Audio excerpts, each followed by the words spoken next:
Hola, ¿qué tal? Muy buenas noches. Bienvenidos a esta noche del día D aquí en el canal público de Mar del Plata, en el canal de la Universidad Nacional de Mar del Plata, donde cada jueves vamos repasando distintos temas. Claro, por supuesto que hay un tema único por estas horas. En este jueves 2 de abril nosotros deberíamos estar hablando y homenajeando, lo hacemos de cualquier modo, a los héroes de Malvinas, ¿no? En esta jornada tan particular, siempre tan sentida para todos los argentinos. Sin embargo, la coyuntura nos está llevando a hablar de otras cuestiones, ¿no? El coronavirus, puntualmente, el COVID-19, que en el mundo entero está provocando pánico, muerte, dolor y dramatismo ante todo lo que ocurre. Y aquí en la Argentina y particularmente en Mar del Plata, por supuesto que no es la excepción.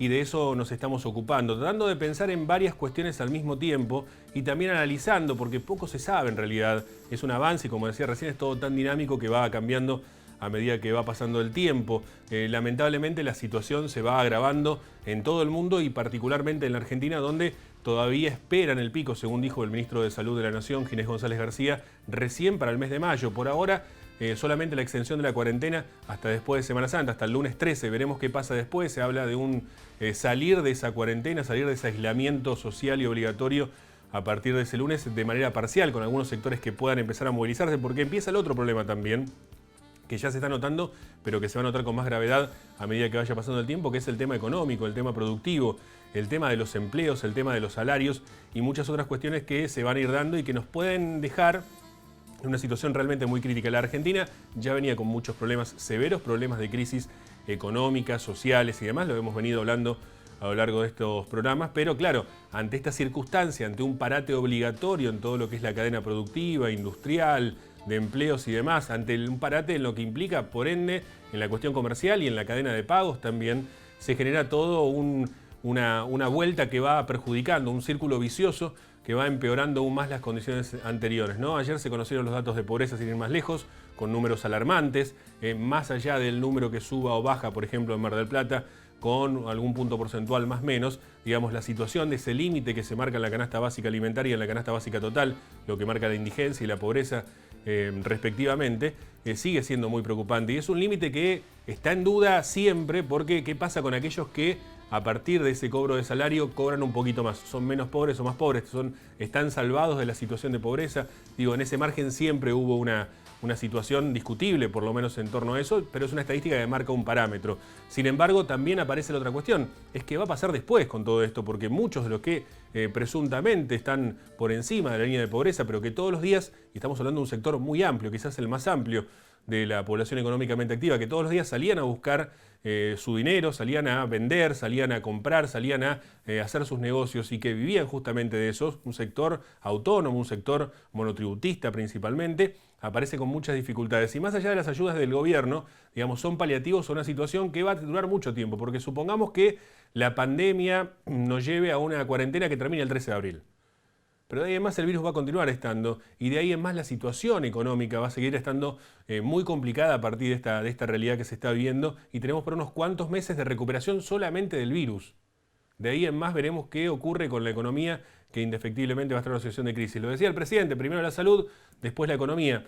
Puedo coincidir, digamos, desde mi lugar, creo que el gobierno está manejando muy bien las cosas y hasta incluso creo que hasta sectores opositores están planteando la necesidad de seguir por este rumbo y felicitando incluso la actitud de Alberto Fernández y de su gobierno. Sin embargo, hay una realidad que también va a ser apremiante, que ya es apremiante y que se va a complicar a medida que vaya pasando el tiempo. Digo, dos factores de una misma situación, lo sanitario, la salud, lo importante, y lo económico, que si bien no es tan importante como la salud, sigue siendo una preocupación muy grande. Y después, por otro tema, también plantear desde la cuestión de lo que implica esta circunstancia, ¿no?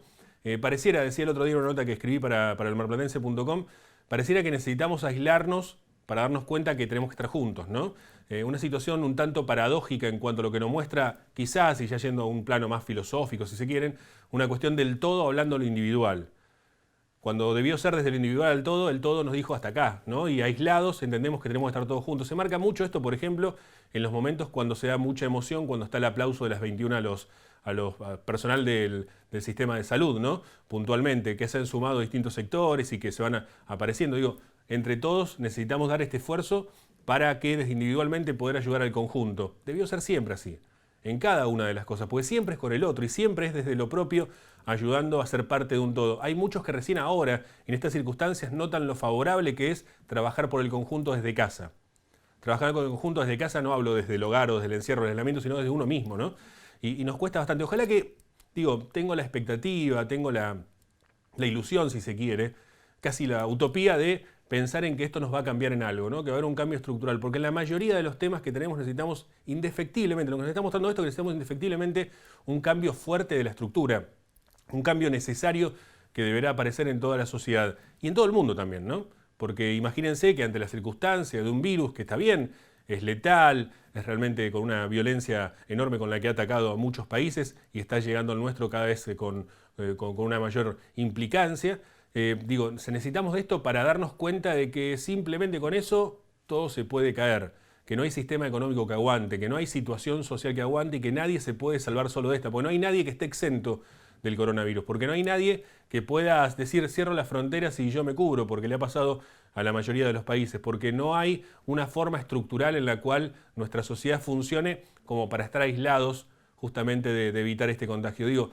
Creo que debería haber en torno a todo esto y creo que a partir de los aprendizajes, insisto, quizás sea una utopía, podamos empezar a entender que es entre todos, que tiene que ser más solidaria la cuestión, que se tienen que terminar los egoísmos, los sectores parcializados, los individualismos, ¿no? Esta cuestión de una cantidad de personas que se manejan de forma abyecta ante la sociedad y que critican y que separan y que dividen casi maquiavélicamente para tener el poder sobre algo. Es un momento de cambio, indefectiblemente. Nadie sabe lo que va a pasar después. Ahora, sí estaría bueno que en este momento, en esta circunstancia, en este aislamiento, en esta relación que estamos viviendo entre todos desde lo individual, podamos entender que funciona así, que así va, que esta batalla la ganamos entre todos, esta y todo el resto de las batallas, ¿no? Y nos pasa con muchos de los casos. Lamentablemente, esta semana nos hemos enterado que han encontrado el cuerpo, por ejemplo, de Claudia Repeto, ¿no? Más de 70 femicidios en 70 y pico de días que ha tenido la Argentina. Esto también tiene que ver con eso, esto también tiene que ver con un cambio de estructura, esto también tiene que ver con un cambio radical de fondo de lo que son las estructuras en nuestra sociedad. En un caso puntual, lo que tiene que ver con el patriarcado, lo que tiene que ver con la situación que se ha vivido históricamente, e insisto en sacarlo de lo cultural, porque esto no puede ser nunca una cuestión cultural, que lleva a estos extremos, en cambio de costumbres, en un cambio de una deconstrucción real de lo que tiene que ver con eso. Otro ejemplo más de lo que necesitamos cambiar y que también podemos exponerlo desde la particularidad que tiene el coronavirus, de entender la necesidad de que es con todos y es con el otro y que es en un momento de igualdad. Esto nos iguala a todos. Bueno, es el momento de empezar a entenderlo eso. Ojalá que ese cambio se dé, ojalá que esa estructura se dé desde lo económico, desde lo social, desde la cuestión, si se quiere, hasta cultural, que vamos teniendo desde una nueva etapa que empieza. Sí, suena utópico, insisto, pero es lo que ojalá podamos entender de estas circunstancias inéditas, unas circunstancias que ni siquiera pensamos que podían llegar a pasar, que por momentos parecen películas de ciencia de ficción, ¿no? Ustedes en casa, nosotros tenemos que salir para trabajar, para informar, para comentar la realidad y tratar de entender un poco lo que está pasando y también tomar conciencia de lo que está ocurriendo para no salir de casa, para ser más consciente de esta circunstancia. Uno va por la calle circulando y ve, por ejemplo, me pasaba esta mañana de jueves, personas, 10, 20 personas, muchos adultos mayores haciendo fila en los bancos para entrar.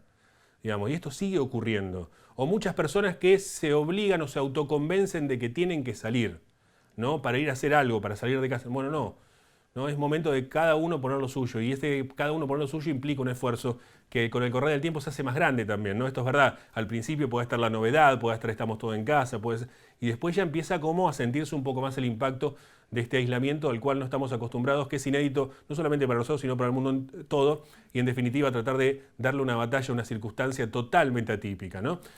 Así que este es el contexto un poco de lo que estamos viendo. Vamos a hablar un poco del coronavirus. Ahora vamos a hablar con un especialista que están trabajando en proyectos particulares en relación a lo que tiene que ver con los fármacos, ¿no? Con la posibilidad de pruebas experimentales para conseguir un fármaco que pueda vencer al virus. Así que, si les parece, comenzamos con nuestros auspicios y ya vamos a la nota.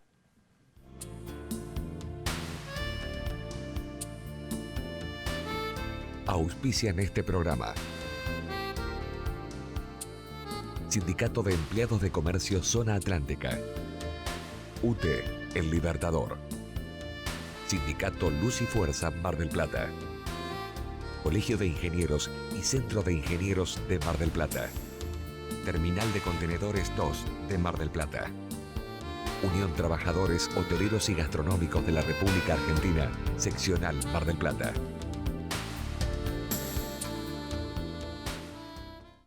Bueno, y como les decíamos, en una particularidad de un programa especial, lógicamente ante esto, en la cuestión de cómo estamos trabajando y la posibilidad de tener entrevistados, utilizaremos lógicamente la tecnología para poder dialogar y el tema sigue siendo el coronavirus y ver cómo se está trabajando en esto con especialistas. En este caso, tenemos el gusto de estar en contacto con el doctor Pablo Corral, quien es, además de docente en la Universidad FASTA de la carrera de farmacología, es también uno de los investigadores que está trabajando en casos graves de coronavirus con los fármacos posibles para poder hacer un tratamiento. Algo muy interesante que está ocurriendo aquí con esta importante eminencia de la medicina, y en este caso hablando particularmente de lo que está ocurriendo con los ensayos y con los testeos. Doctor Corral, ¿cómo le va? Buenas noches, gracias por atendernos. Hola Nicolás, buenas noches. Bueno, Muchas gracias a ustedes por contactarme. bueno, esto es así, ¿no? Están trabajando en un tratamiento especial con fármacos para ver a modo de prueba, ¿no? Cuéntanos un poco de qué se trata eso, doctor. Sí, básicamente lo que nosotros estamos haciendo en este momento es desarrollando un protocolo de estudio clínico, básicamente para probar una droga, en este caso es la colchicina, en un grupo de pacientes que están gravemente afectados por el coronavirus. Son pacientes que ya están internados con afección respiratoria. Para que quede claro un poco, cuando uno necesita, digamos, implementar algún tipo de tratamiento, en este caso un tratamiento farmacológico, necesita hacer una prueba en un estudio clínico. Cualquier fármaco, cualquier droga, cualquier remedio que uno consuma y lo compre en la farmacia, desde un ibuprofeno hasta un antibiótico, necesita básicamente pasar por una serie de estudios clínicos para demostrar dos cosas fundamentales. Primero, que sirven, eficacia, y segundo, que son seguros. Claro. Esto es lo que se denomina medicina basada en la evidencia. Cuando nosotros como médicos le damos a un paciente un remedio, un fármaco, una droga, esa droga tiene que estar probada previamente. Bueno, básicamente lo que nosotros estamos tratando de implementar es un nuevo estudio utilizando esta droga que es la colchicina en pacientes que están gravemente afectados por el coronavirus para evitar básicamente el desarrollo de falla respiratoria y luego la conllevada falla de múltiples órganos que llevan obviamente a la muerte, ¿no es cierto? Doctor, con el tema del procedimiento se ha ido avanzando, se ha ido trabajando, digo, esto se trabaja más en lo empírico que en la cuestión de los procedimientos habituales, se van salteando etapas, digo, como para poder encontrar una solución a esto. Básicamente, en el mundo hay más de 200 estudios que se están realizando con distintos fármacos y distintas drogas. Nosotros, como cualquier fármaco que se quiere probar, necesita un proceso de diseño, de aprobación, básicamente por distintos tipos de entes regulatorios. Nosotros hemos trabajado muy intensamente durante muchos días en el diseño del estudio y presentando en los distintos entes regulatorios los distintos pasos para la aprobación. Estamos en la última etapa previa a la aprobación. Creemos que en los próximos días ya vamos a poder estar comenzando el estudio de este fármaco, que, como te decía, básicamente es una droga conocida, porque es una droga que se utiliza muy conocidamente en el tratamiento de la gota, que es un problema por depósito de ácido úrico bastante conocido en gente mayor, pero que tiene algún efecto antiinflamatorio y algún efecto que regula el sistema inmune que podría beneficiar a este grupo de pacientes que están severamente enfermos.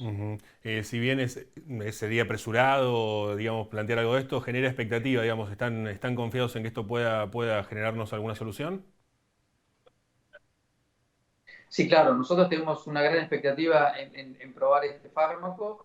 Incluso hay distintos países del mundo que cuando nosotros presentamos el protocolo está presentado en una página en internet donde están todos los protocolos del mundo asociados a cualquier tipo de droga, no solamente coronavirus, donde uno tiene que como patentar su protocolo, patentar su estudio. Claro. A partir de eso nosotros hemos recibido muchas consultas e interés de países como Arabia Saudita, Canadá, Estados Unidos, Italia, España, Brasil, que básicamente quisieran, luego de evaluar nuestra propuesta, también probarlo en distintas partes del mundo. Esto básicamente a nosotros nos genera una gran expectativa previamente a lo que nosotros teníamos cuando diseñamos el estudio, pero claramente que sí, porque básicamente necesitamos una respuesta y una respuesta en el corto plazo, porque como ustedes bien sabrán, son estudios que necesitamos tener resultados no en noviembre, diciembre de a fin de año, sino que para el tratamiento de este grupo de pacientes necesitamos tener resultados en el corto plazo. Seguro. ¿Cada país va haciendo sus pruebas, en este caso usted la suya, o hay una conjunta que están haciendo en distintos lugares al mismo tiempo? Específicamente con esta droga, nosotros somos, digamos, el país que diseñó el trabajo. Estamos en el proceso de que básicamente nuestro estudio se acople con distintos países del mundo y tener más resultados. Básicamente, nosotros necesitamos tener un número mínimo de pacientes, que tenemos un cálculo que serían no menos de 3.000 pacientes, para tener, digamos, una información válida. Con esto quiero decir que, por darte un ejemplo, lo que pasó con la hidroxicloroquina, que es una droga que se utiliza para la malaria o para la artritis reumatoidea o el lupus, una droga también conocida, bueno, se están haciendo estudios, pero todo el furor que generó este fármaco no está sustentado en un estudio clínico, y esto es lo importante. Nosotros, para decir este fármaco funciona, tiene que ser probado, y tiene que ser probado por normas de lo que se denomina medicina basada en la evidencia. Tiene que ser un estudio controlado, comparado, a ver si funciona o no funciona, y que, por otro lado, sea seguro, ¿no es cierto? Claro. Bueno, esto hoy en el mundo no existe para ningún tipo de fármaco para el coronavirus. Claro. Entonces, hay distintos grupos que lo están tratando de probar, en este caso, con distintas drogas. Bueno, nuestra idea y nuestro planteo es utilizar esta droga, que es una droga de bajo costo, es una droga conocida, y es una droga de acceso básicamente a nivel mundial en función de lo que ya se conoce previamente del fármaco. Claro, y doctor, ¿y los tiempos? Supongamos que todo sale bien, digo, de ahí a que esto se pueda aplicar, ¿cuánto tiempo nos podría llevar siendo muy optimistas? Siendo muy optimistas, nosotros tenemos planteado que esto deberíamos de comenzado el estudio, básicamente en un periodo de lapso de 45 días ya tener los primeros resultados. El tratamiento está estipulado en hacerlo durante 15 días en el paciente, o sea que a los 15 días el fármaco ya está aprobado en ese paciente. Después, bueno, hay todo un proceso de elaboración y evaluación de los resultados, pero nosotros, como te decía hoy, necesitamos tener un resultado relativamente en el corto plazo, porque de nada nos sirve que pase la pandemia y tener resultado al final de la pandemia. Por eso es que nosotros tenemos pautado desde el comienzo del estudio tener un resultado a los 45. Claro, una última reflexión, no quiero usar su tiempo y agradeciéndole, por supuesto, por este contacto. Preguntarle cómo lo toma usted, digo, porque hay, a ver, ustedes son los especialistas, son los que están trabajando en el tema. Nosotros por ahí desde lejos somos parte de una sociedad que está entre conmocionada, asustada, y otros que lo minimizan, ¿no? Entre aquellos que dicen, bueno, es una gripe, y otros que dicen, es mortal. Digo, ¿dónde nos paramos ante el coronavirus? Mirá, Nicolás, esta pandemia es única. Hay muchas interrogantes, hay muchas cosas que no se saben. Básicamente es una enfermedad potencialmente grave. Imagínate que el porcentaje de mortalidad en el paciente que se interna llega hasta el 50%. O sea, si vos te internas en terapia intensiva, necesitas asistencia respiratoria mecánica, necesitas estar en un respirador, o te falta el oxígeno y necesitas oxígeno suplementario, la mortalidad es del 50%. Claramente, hay mucha gente que la va a pasar en forma sintomática, y claramente hay mucha gente que se va a enfermar y se va a curar. Ahora, si hay una segunda ola de esta enfermedad no se sabe. Claro. Parece que en Asia empieza a haber una segunda ola o un segundo pico. Si esto te deja inmunidad, o sea, si esto básicamente va a hacer que de por vida te cures o no.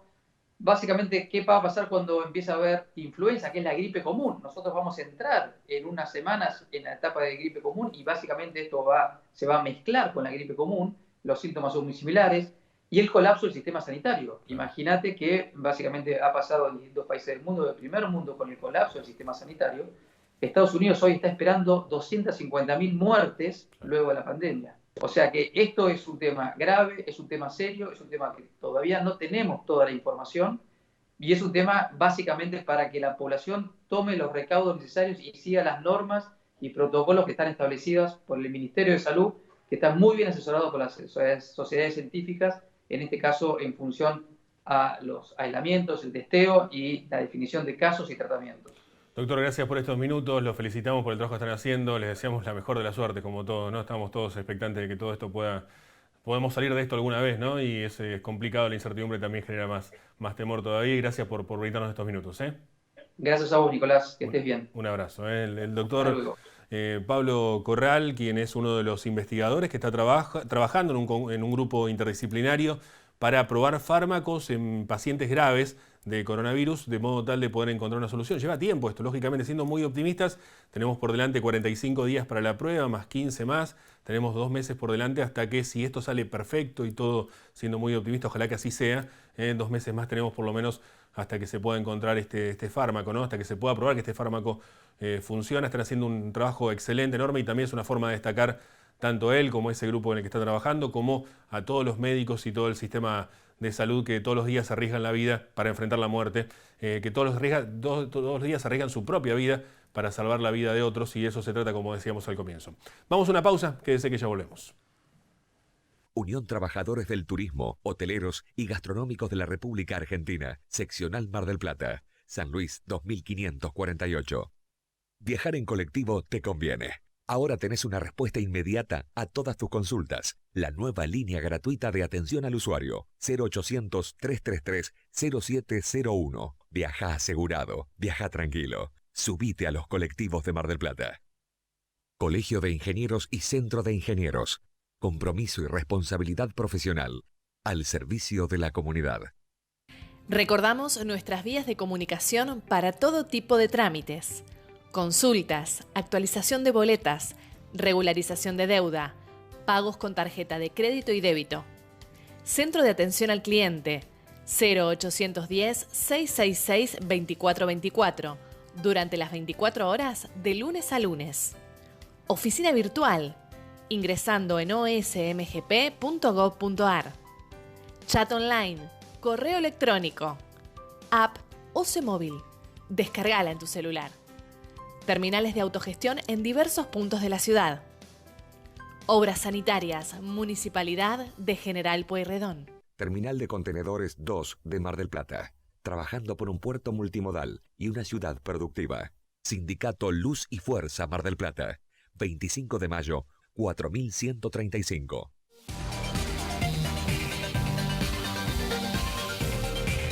Folletos, afiches, formularios continuos, libros, revistas, periódicos, impresos comerciales y sociales. Tenés que imprimir Del Plata, la imprenta. Tradición gráfica marplatense.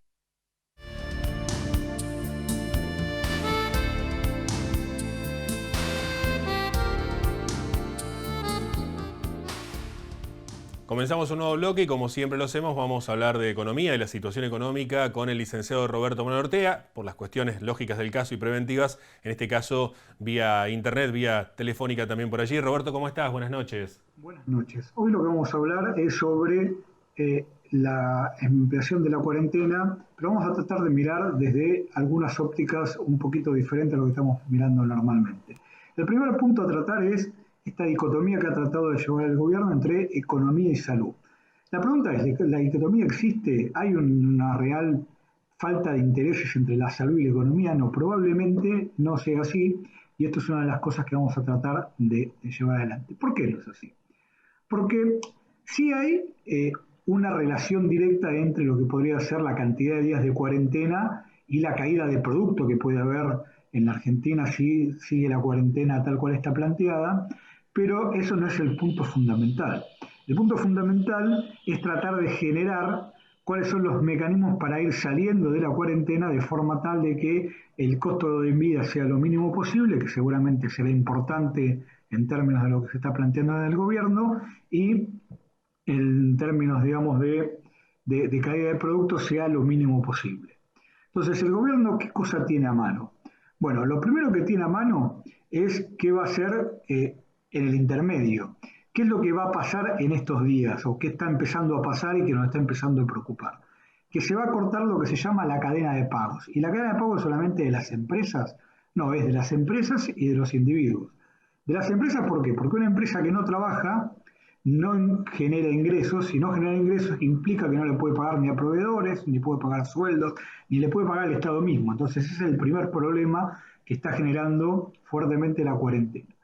El segundo problema es que cuando las empresas no pagan sueldos, los que reciben los sueldos, los empleados, tienen también compromisos asumidos que no pueden pagar. Y esto implica también un deterioro de la cadena de pago de estas personas hacia la gente que alquila casas o la gente que tiene cuotas, digamos, en diferentes servicios que tiene que pagar o pagar los mismos servicios como puede ser luz, gas, teléfono, y todo eso genera un problema. Pero a todo eso hay que adicionar dos problemas más. El primer problema que hay que adicionar es que tenemos gente, digamos, de que es cuentapropista o que es profesional independiente, que automáticamente la cuarentena la dejó sin trabajo y sin ingresos. Acá no depende de que la empresa le pague o no, sino que directamente al no poder trabajar no generan ingresos. Y el tercer problema es que el Estado tiene que reaccionar, digamos, de forma tal de que, a pesar de que le están cayendo los ingresos, tiene que hacer una política fiscal mucho más expansiva. Y entonces acá se termina de configurar un problema económico muy fuerte que es trascendente al tema de la salud y que probablemente, digamos, cuando salgamos de la cuarentena, con el menor costo posible, como se está tratando de hacer, vamos a tener que empezar a pensar. ¿Qué debería hacer el gobierno? El gobierno debería pensar en hacer una expansión fiscal extraordinaria. Estamos, como ha dicho el presidente, en una situación de guerra. Bueno, esa situación de guerra implica medidas excepcionales. Esas medidas excepcionales deberían ser un fuerte, digamos, expansión fiscal que permita mirar el lado de la oferta. ¿Qué queremos decir con esto? Deberían pensar en dar no créditos, sino directamente dinero a las empresas para poder pagar los sueldos y para poder evitar que se rompa la cadena de pagos. Hacer que durante 3, 4 meses ciertos impuestos no se paguen, por ejemplo, no se pague monotributo, por ejemplo, no se pague cargas patronales, por ejemplo, no se paguen algunos impuestos que se graban en forma directa, y eso compensarlo con una expansión fiscal para no tener que bajar, digamos, el gasto del gobierno, que en este momento es esencial. Ahora, la pregunta que uno se hace cuando plantea una cuestión tan drástica es ¿qué va a pasar después? ¿Qué es el después? El después es, bueno, dentro de 6 meses, 7 meses, cuando esto ya haya pasado, cuando digamos ya solucionamos por lo menos el invierno de la pandemia y terminamos de solucionar el tema económico, donde igualmente va a haber una caída de producto importantísima, más allá de lo que haga el gobierno.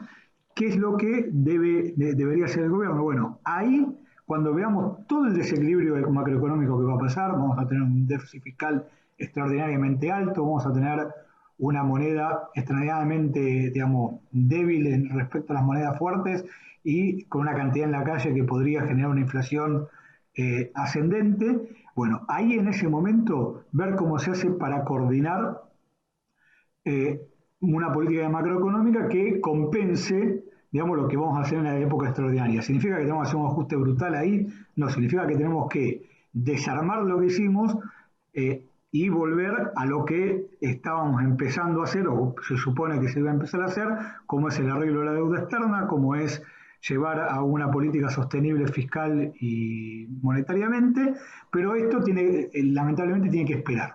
Lo que tiene que pasar ahora es que el gobierno tome medidas drásticas para ayudar a las empresas, sobre todo, a que no se les corten las cadenas de pago, que haya la menos cantidad de quiebras posible y que la gente tenga dinero en el bolsillo para que no pueda, digamos, o para que pueda en realidad poder pagar las cuestiones mínimas que tiene que pagar para vivir, que son la vivienda, la comida y los medicamentos.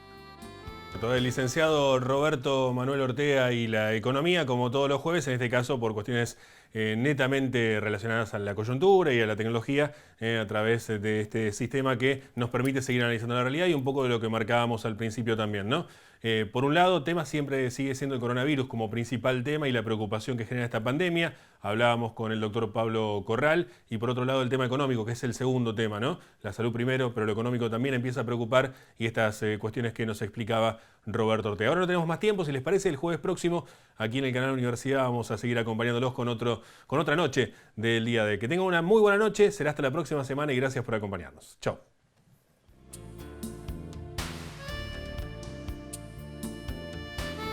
Auspiciaron este programa. Sindicato de Empleados de Comercio Zona Atlántica. UTE, El Libertador. Sindicato Luz y Fuerza Mar del Plata. Colegio de Ingenieros y Centro de Ingenieros de Mar del Plata. Terminal de Contenedores 2 de Mar del Plata. Unión Trabajadores Hoteleros y Gastronómicos de la República Argentina, Seccional Mar del Plata.